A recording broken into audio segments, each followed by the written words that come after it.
Payakumbuh adalah sebuah kota di Provinsi Sumatera Barat yang terletak di daerah dataran tinggi yang merupakan bagian dari Bukit Barisan dengan luas wilayah 80,4 km persegi atau setara dengan 0,19% dari luas wilayah Sumatera Barat.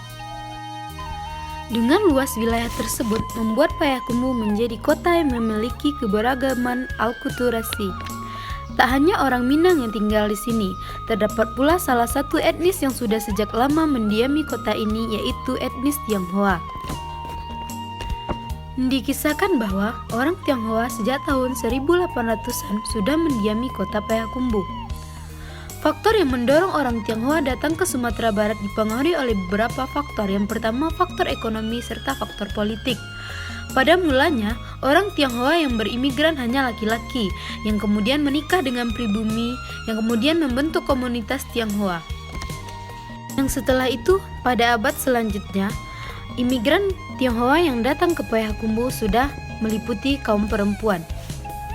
Dengan kemudian mereka membentuk komunitas Tionghoa Tok di sini, yang kemudian sejak saat itu mereka sudah menjadi bagian dari tanah Payakumbuh.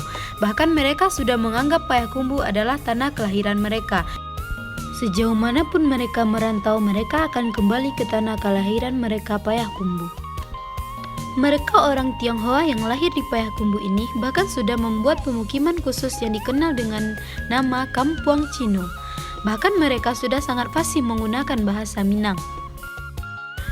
Di suatu lokasi di kota Payakumbuh yang beralamatkan di Padang Karambia, terdapat sebuah lokasi pemakaman yang dikenal dengan Los Ziarah Pemakaman Tejan Dongseng. Pemakaman ini sudah ada sejak puluhan tahun lalu, yang mana pada menurut keterangan pengurus di sana, tanah tersebut sudah dibeli oleh etnis Tionghoa jauh semenjak zaman Belanda dulu. Orang Tionghoa yang lahir di Payakumbuh setelah meninggal akan dikuburkan kembali ke tanah kelahiran mereka, Payakumbuh, yang mana secara tidak langsung mereka sudah menjadikan Payakumbuh sebagai kampung mereka. Dengan adanya pemakaman etnis Tionghoa ini telah menjadi bukti bahwa sejak zaman dahulu orang Minang dengan orang Tionghoa sudah hidup secara berdampingan dan sangat jauh dari kata konflik.